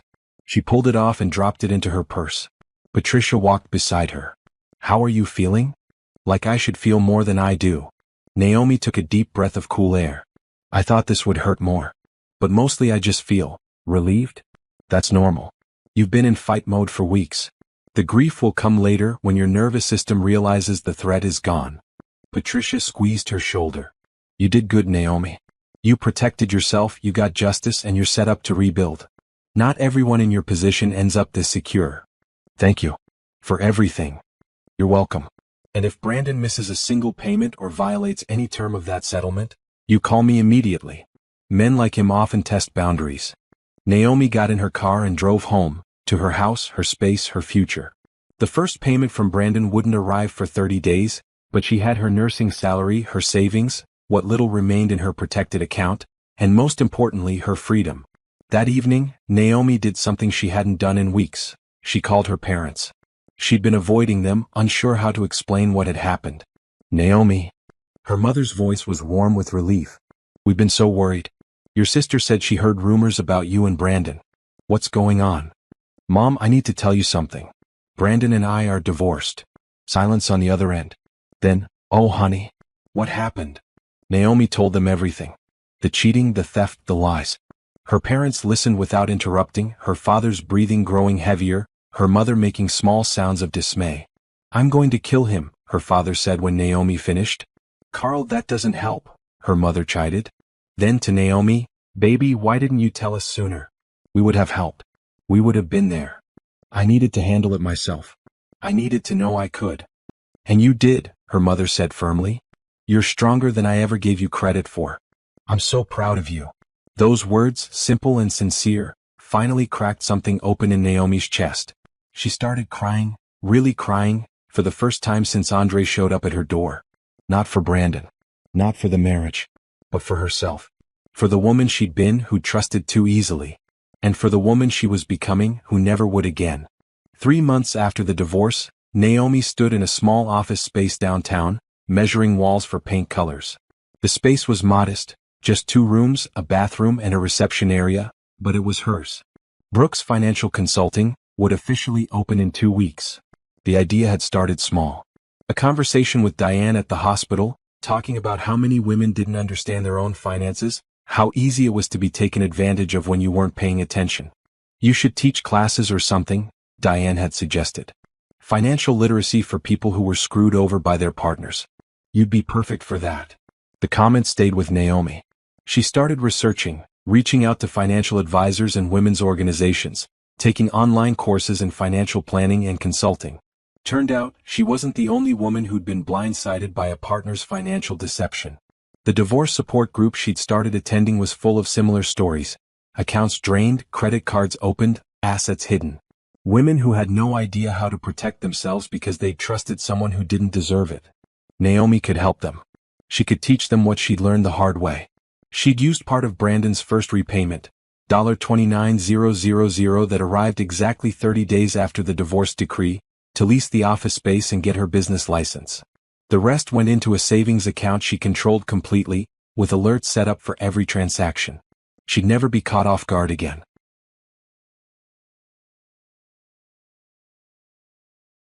"This is perfect," Andre said from the doorway. He'd become an unlikely friend over the past few months, his guilt transforming into genuine support. "You need help moving furniture? If you're offering." Naomi smiled. Andre had been trying to make amends in every way possible, helping with household repairs, referring potential clients, even testifying at a hearing when Brandon tried to reduce his repayment amount. The judge denied his request. "My penance," Andre called it. Naomi didn't argue. She needed help and he needed forgiveness. It worked. They spent the afternoon setting up the office. A desk for Naomi. A small couch for consultations. A whiteboard for financial planning sessions. By evening it looked professional if sparse. "You're really doing this," Andre said, stepping back to survey their work. "Yeah, I really am." Naomi felt something she hadn't felt in months, excited about the future. Her phone buzzed. A text from an unknown number. "Hi, this is Kennedy Williams. I heard about your consulting business from a friend. My husband and I are divorcing and I think he's hiding money. Can you help?"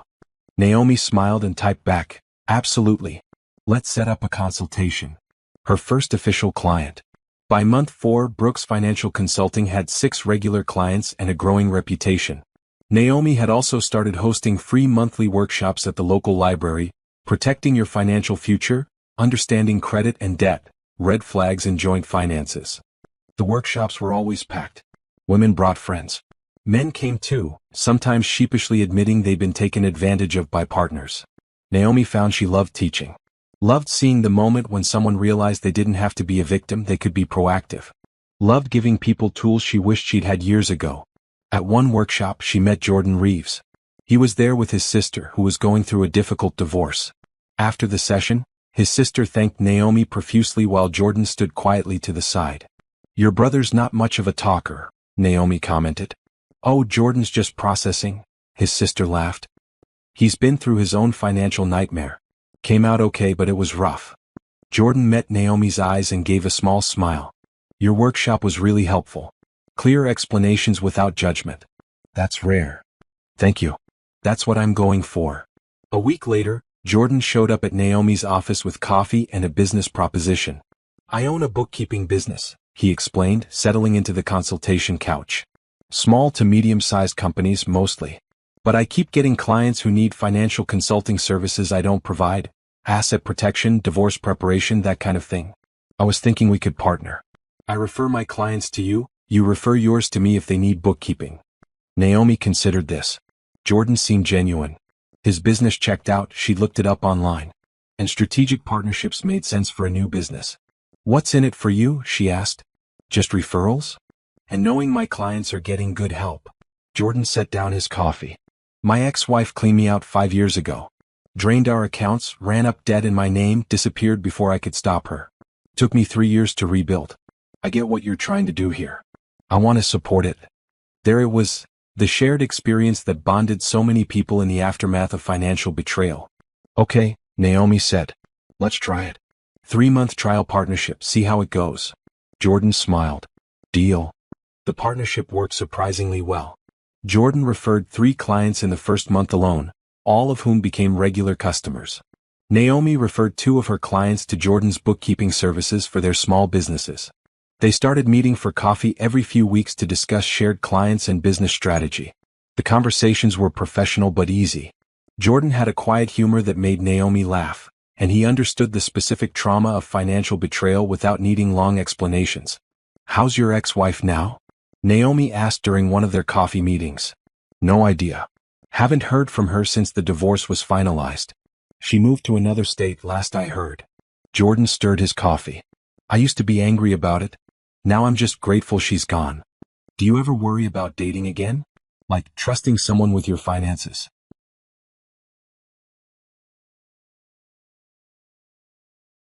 Every day. Jordan's honesty was refreshing. "I've got separate accounts, prenup drafted and ready, boundaries I won't compromise on." Which probably means I'll be single forever because most people see that as paranoid. It's not paranoid if it already happened to you. Exactly. Jordan met her eyes. "You thinking about dating again?" Naomi hadn't been. The idea of being vulnerable with someone, of trusting them with any part of her life, felt impossible. "Not really," she admitted. "I'm focused on the business." "Smart," Jordan said. "But for what it's worth, when you're ready, there are good people out there. People who've been through similar stuff and know how to be careful without being closed off." The comment stayed with Naomi. She wondered if Jordan was speaking hypothetically or hinting at something more personal. Either way, she wasn't ready to find out. By month 6, Brandon had made 3 of his required payments. Each one arrived on time, deposited automatically into Naomi's account. She never saw him or communicated with him directly. Patricia had handled all logistics through the attorneys. Naomi heard through mutual acquaintances that Brandon had taken a job at a different company for less money. That Taylor had left him shortly after the divorce was finalized.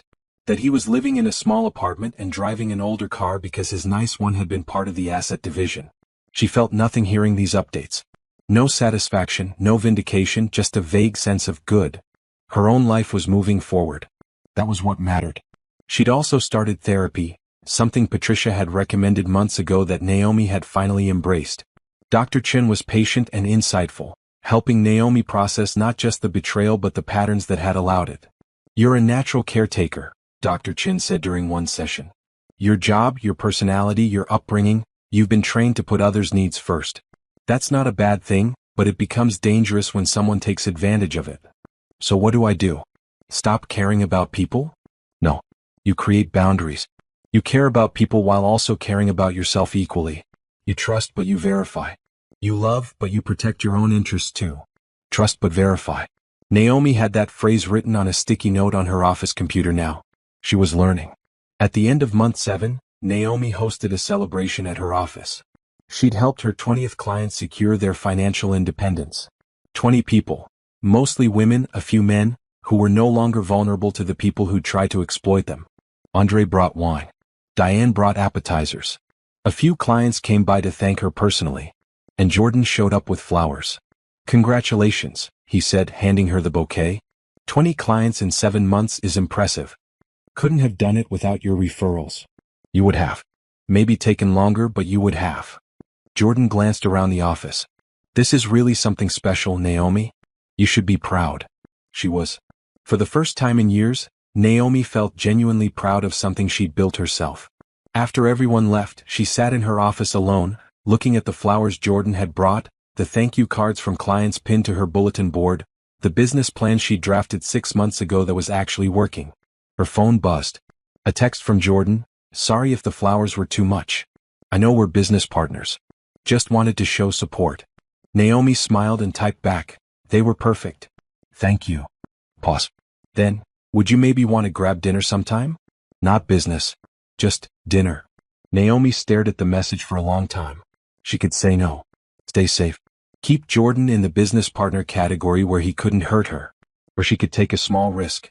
Test the waters with someone who understood what she'd been through, who had his own scars, who seemed like he might be worth the vulnerability. She typed, "I'd like that." Then she added, "But we're paying separately. And we're not calling it a date. Just 2 friends having dinner." Jordan's response came quickly, "Deal. Friday at 7? Friday at 7. Naomi set her phone down, her heart beating faster than it had in months. Maybe, eventually, she could trust again. Not blindly. Not naively, but carefully, wisely. With her eyes wide open and her accounts firmly in her own name. It was a start. Friday arrived with Naomi second-guessing her decision approximately every 15 minutes. By 6 p.m., she changed outfits 3 times and was seriously considering texting Jordan to cancel. "You're being ridiculous," she told her reflection. "It's just dinner. With a friend. Who happens to be attractive and kind and understands what you've been through. No pressure. None at all." Her reflection didn't look convinced. She settled on dark jeans and a green blouse. Nice enough to show effort, casual enough to reinforce that this wasn't a date. Because it wasn't. It was dinner. Between business partners. Who sometimes thought about each other when they weren't working. Completely normal. Naomi arrived at the restaurant, a casual Italian place Jordan had suggested, at 6:58 p.m. Jordan was already there, standing near the entrance in jeans and a button-down shirt, looking as nervous as she felt. "Hey," he said, smiling. "You look nice." "Thanks. You too." They were seated at a table by the window. The hostess assumed they were a couple and kept referring to them as "you too." Naomi didn't correct her. Neither did Jordan. For the first 10 minutes they talked about work. Safe territory. Client updates, business strategies, industry trends. But eventually the conversation shifted. "Can I ask you something?" Jordan said, setting down his water glass. "Do you ever have moments where you completely panic? Like, you're fine, you're handling everything, and then suddenly you can't breathe because you remember what happened?" "Yes," Naomi said immediately. "All the time. Last week I found an old receipt from a restaurant Brandon and I used to go to, and I just lost it. Had to sit in my car for 20 minutes before I could drive home. It's the unexpected things that get you. I had a full panic attack last year when a client's wife came to a meeting without telling him first. Turned out she was just being supportive, but my brain went straight to she's checking up on him because he's hiding money." They laughed, but it was the kind of laughter that carried pain underneath. The kind that said, "We understand each other." "Do you ever worry you'll never trust anyone again?" Naomi asked quietly. "Every day." Jordan met her eyes. "But I also think, maybe that's okay? Like, maybe we're not supposed to trust blindly. Maybe we're supposed to trust wisely. Check the receipts. Ask the questions. Pay attention to the patterns. Trust but verify." "Exactly." Jordan's expression softened. "And maybe we're supposed to find people who understand that. Who don't get offended when we ask to see the bank statements or want to keep separate accounts. People who get why we need those boundaries." The waiter arrived with their food. They ate and talked about everything except work. Childhood memories, favorite books, places they wanted to travel. Easy conversation that felt natural despite Naomi's earlier anxiety. "I should tell you something," Jordan said over dessert. "This isn't just dinner for me. I know we said it wasn't a date, but I'd like it to be. Or to lead to actual dates eventually. If you're interested." Naomi's heart hammered. "Jordan, I know you're not ready. I'm not pushing. I just wanted to be honest about my intentions because dishonesty is how we both got burned before." He smiled slightly. "So, full disclosure, I like you. More than as a business partner. I think you're smart and funny and resilient. And if you need 6 months or a year or 5 years before you're ready to even consider dating anyone, I respect that. But I wanted you to know the interest is there." Naomi stared at her tiramisu, processing. Part of her wanted to run.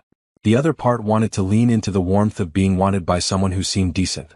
"I like you too," she finally said. "But I'm terrified. The idea of being vulnerable with someone, of letting them close enough to hurt me. I don't know if I can do that again." Then we go slow. Really slow. We keep having dinners that aren't dates. We build a friendship first. We prove to each other that we're trustworthy before we risk anything real.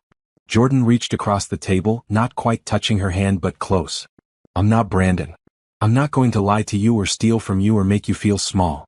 And if I ever do something that makes you uncomfortable, you tell me and I'll adjust. Deal?"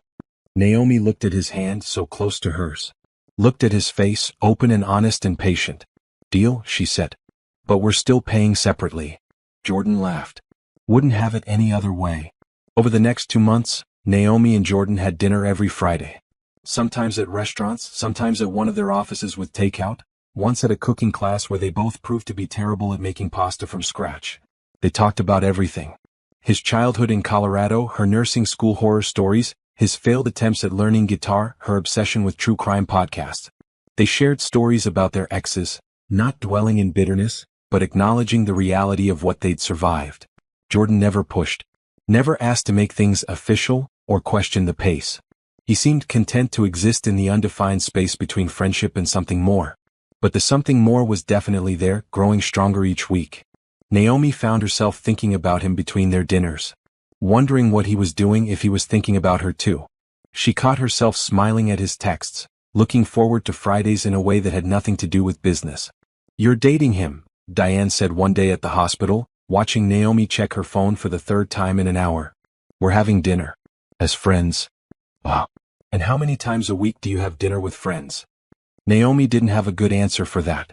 By the third month of their Friday dinners, Naomi realized something had shifted. She wasn't afraid anymore. Or rather, she was still afraid, but the fear wasn't paralyzing. It was just caution. Healthy caution that made her pay attention instead of hiding. "I want to tell you something," she said during one of their dinners. "About Brandon. About what he did." "You don't have to." "I want to." Naomi took a breath. "He didn't just cheat and steal.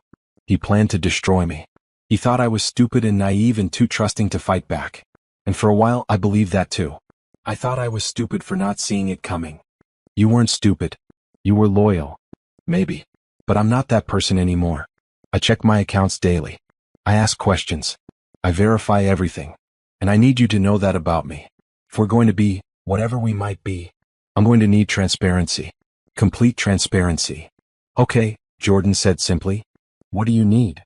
"Access to see your accounts. Not to control them, just to verify you are who you say you are.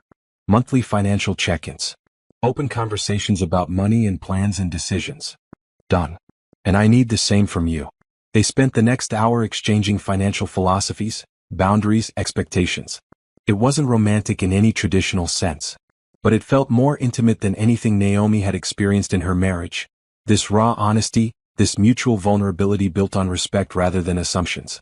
"This is weird, right?" Naomi asked, laughing. "Having this conversation before we've even kissed?" "Probably. But it's also smart." Jordan smiled. "And for the record, I would very much like to kiss you. When you're ready." Naomi felt her face warm. "I think I might be ready. Eventually. Soon." "No rush," Jordan said. "I've waited 3 months. I can wait longer." But he didn't have to wait much longer. 2 weeks later, after another Friday dinner, Jordan walked Naomi to her car. The parking lot was nearly empty, lit by streetlights and the glow from nearby shops. "Thank you for tonight," Naomi said, fumbling with her keys. "Thank you for continuing to give me chances," Jordan replied. They stood there, close but not quite touching, the air between them charged with all the things they'd been building toward. "Jordan," Naomi said softly. "I'm ready." He smiled. "Ready for what?" "For this." She closed the distance and kissed him. It was gentle and tentative, nothing like the passionate kisses from movies. But it was real. And it felt safe. Like coming home after a long, exhausting journey. When they pulled apart, Jordan was grinning. "Worth the wait." "For me too." They kissed again, longer this time, Naomi's arms wrapping around his neck, his hand settling carefully on her waist. When they finally broke apart, both were breathing harder. "So," Jordan said, "does this mean we're dating now? Officially?" "I think so. Yes." Naomi laughed. "God, I'm so out of practice. Is there a protocol for this?" "I think we make up our own protocol." Jordan kissed her forehead. "Slow and steady. Honest and careful. Together but independent. How does that sound?" "Perfect." By month 10 after the divorce, Naomi's life looked completely different from what she'd imagined a year ago. Her business was thriving, she'd hired an assistant and was expanding services. Brandon's payments arrived like clockwork. He hadn't missed one or tried to renegotiate. And she was dating. Really dating, not just having dinners. She and Jordan had been official for 3 months, and it was working in a way that surprised her. There was no drama, no games, no wondering if he was lying. Just two people who'd been burned, choosing to try again with someone who understood. They'd set boundaries that would probably seem weird to other couples. Separate bank accounts, monthly financial check-ins, open access to each other's transaction histories. They split everything 50-50 and kept receipts. They asked each other direct questions and expected honest answers. It wasn't romantic in a traditional sense. But it was honest. And honesty felt more valuable than romance after what they'd both survived. "My friends think I'm crazy," Jordan said one evening. They were at Naomi's house, cooking dinner together. "They say I'm being too cautious. That real trust means not asking questions. Real trust means trusting someone to be honest when you do ask questions, Naomi countered, stirring pasta.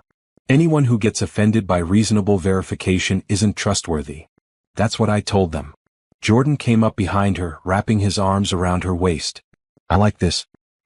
The way we do things. Naomi leaned back into him. Me too. Her phone buzzed on the counter. A text from an unknown number. This is Brandon. I know you probably don't want to hear from me, but I wanted to say I'm sorry. For everything. You didn't deserve what I did. B. Naomi stared at the message for a long moment. Jordan read over her shoulder. You going to respond? He asked. Naomi deleted the message. Blocked the number. Turned back to the pasta. Nope. Some things didn't deserve a response. Some apologies came too late to matter. Brandon had made his choices. Naomi had made hers. And her choice was to move forward with someone who valued her, respected her, and never made her question whether she was being lied to. Good, Jordan said, kissing the top of her head. Because you deserve better than settling for the bare minimum of an apology from someone who destroyed your trust. Naomi smiled. Yeah, I really do. Later that night, after dinner and wine and a movie neither of them really watched, Jordan asked if he could stay over. Just sleeping, he clarified quickly. I'm not. I mean, I want to, but I don't want to rush. Jordan. Naomi took his hand. I want you to stay. And not just to sleep. His eyes widened. Are you sure? I'm sure. I trust you. And that's a big deal for me. So yes. Stay. Okay. Jordan smiled, the kind of smile that reached his eyes. Just one question. This isn't going to be weird for you, right? Being with someone new after. It might be. But if it is, I'll tell you and we'll figure it out together. Naomi squeezed his hand. Because that's what we do. We communicate. We're honest. We build something better than what we had before. Yeah, Jordan agreed. We do. That night, wrapped in each other's arms in a bed that had once felt lonely and haunted by betrayal, Naomi felt something she hadn't felt in over a year. Peaceful. Not healed, healing took time, but peaceful. She'd survived. She'd rebuilt. She'd learned to trust again, not blindly but wisely. And that was worth more than any revenge fantasy.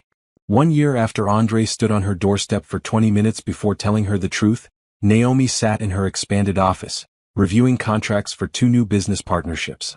Brooks Financial Consulting had grown beyond her wildest expectations. She now had 3 employees, 56 active clients, and a waiting list. Her phone buzzed. Andre. Hey, she answered. What's up? Can you meet me for coffee? There's something I need to tell you. 20 minutes later, Naomi walked into the coffee shop where this had all begun in some ways. The place she used to meet Brandon sometimes before she knew he was lying about everything. Andre was already there, looking nervous. This feels familiar, Naomi said, sitting down. You calling me to meet, looking anxious. Should I be worried? No. The opposite, actually. Andre slid a piece of paper across the table. Brandon came to see me last week. Naomi's stomach tightened, but she didn't touch the paper. What did he want? He's broke. Lost his job 3 months ago. Can't make the payments to you anymore. He wanted me to ask you to renegotiate the settlement. Absolutely not. I know. I told him no. Told him he made his choices and he has to live with them. Andre tapped the paper. But I wanted you to know. Because according to this, which is his bank statement that he showed me trying to prove how broke he is, he's about to default on the payments. Naomi picked up the paper. Scanned the numbers. Andre was right. Brandon had less than $500 in his account. The next payment to Naomi was due in 2 weeks, and he clearly didn't have it. He wanted me to ask you for mercy, Andre continued. Said you were a good person and would understand. I'm a good person. Which is why I'm not going to chase him down myself. Naomi pulled out her phone. But I have an attorney who will handle this according to the settlement agreement. He defaults, his wages get garnished. His assets get seized. He made a legal agreement. He needs to honor it. She texted Patricia while Andre watched. Brandon is going to default. Proceed with enforcement. Patricia's response came quickly. Already on it. Got notice from the court about his job loss. Garnishment orders are ready to file. Naomi set her phone down. Done. He's going to hate you, Andre said quietly. He already does. What's the difference? Naomi met his eyes. You know what? I don't care if Brandon hates me. I don't care if he's broke. I don't care if his life fell apart. He did this to himself. Every single consequence he's facing is the direct result of his own choices. I know. I agree. Andre trailed off. I guess I wanted to warn you. In case he tries to contact you directly. He already did months ago. I blocked him. Naomi gathered her things. Thank you for telling me. But I'm not going to lose sleep over Brandon's problems. He didn't lose sleep over mine. Walking out of the coffee shop, Naomi felt something settle in her chest. Closure maybe. Or just the final severing of any emotional connection to the man she'd once loved. That evening, she had dinner with Jordan at his apartment. She told him about the Brandon situation while they cooked together, a routine they'd settled into over the past few months. How do you feel about it?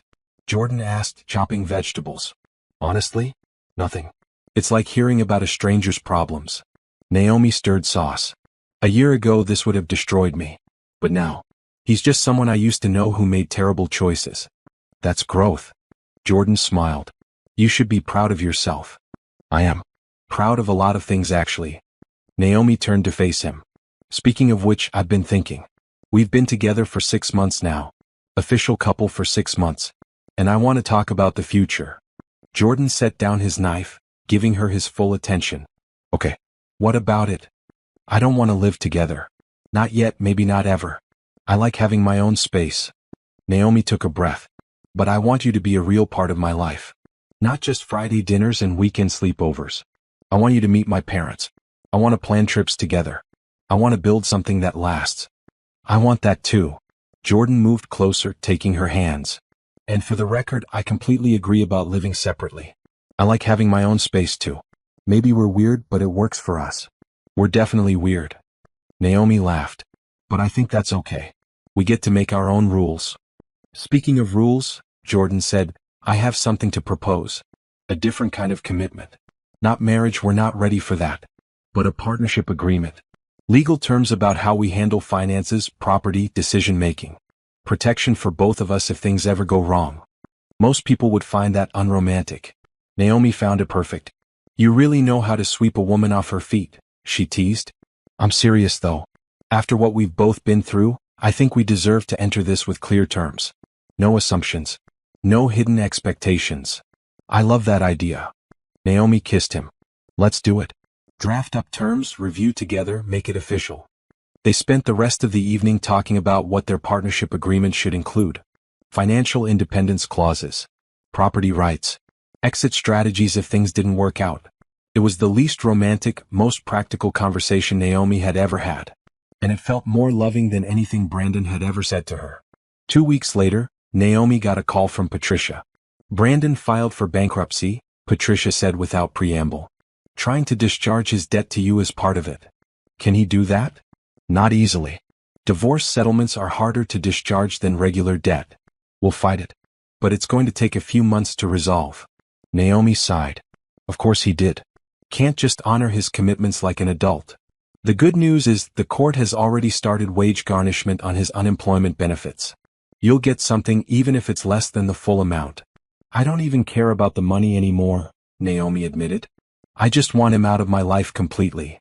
Once the bankruptcy case resolves, he will be. This is his last legal tie to you. That night, Naomi sat in her living room with Jordan, reviewing their partnership agreement draft. It was comprehensive and boring and exactly what they needed. You ever think about what would have happened if Andre had taken 21 minutes instead of 20? Jordan asked suddenly. What do you mean? Like if he'd waited 1 more minute to tell you the truth, would anything be different?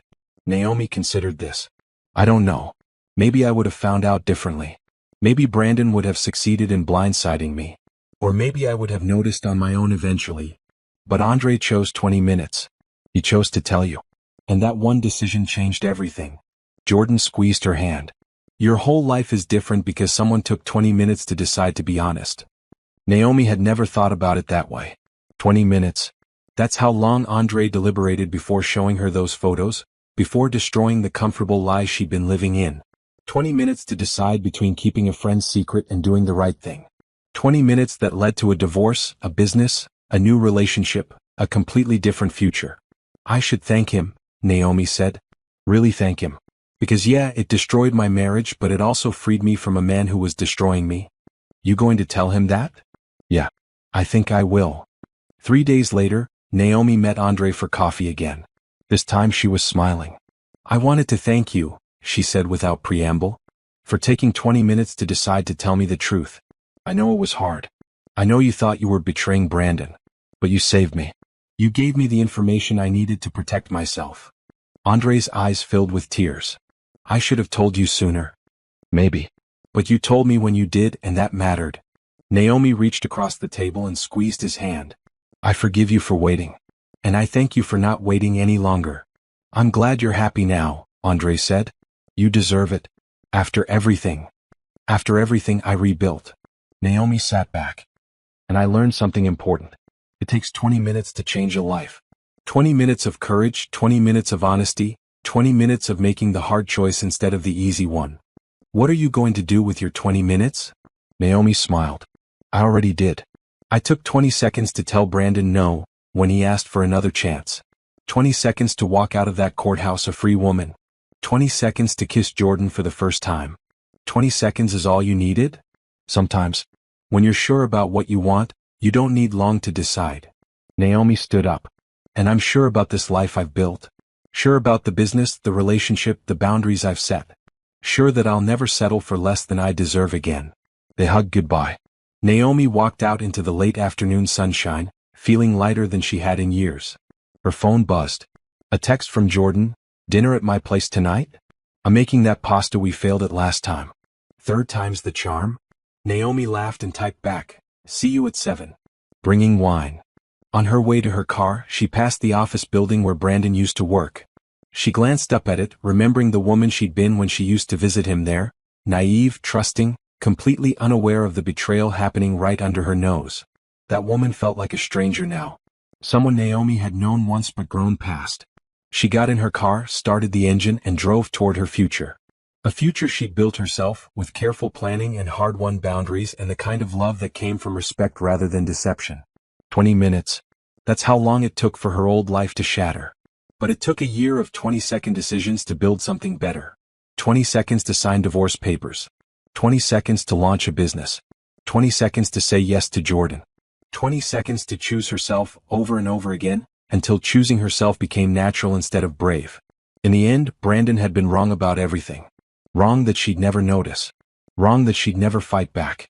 Wrong that she'd be fine because she had a nursing job. Naomi wasn't just fine. She was thriving. And he was exactly where his choices had led him. Alone, broke, and facing consequences he tried so hard to avoid. Justice wasn't dramatic. It wasn't explosive. It was quiet and steady and inevitable. It was a judge signing orders. An accountant tracking stolen money. A lawyer enforcing agreements. A woman refusing to be a victim. It was choosing yourself 20 seconds at a time, until you'd built a life worth protecting. Naomi smiled as she drove, thinking about the partnership agreement waiting to be signed, the business expansion plans she was developing, the dinner with Jordan she was looking forward to. 20 minutes had changed everything. And she'd made every second of the year since count.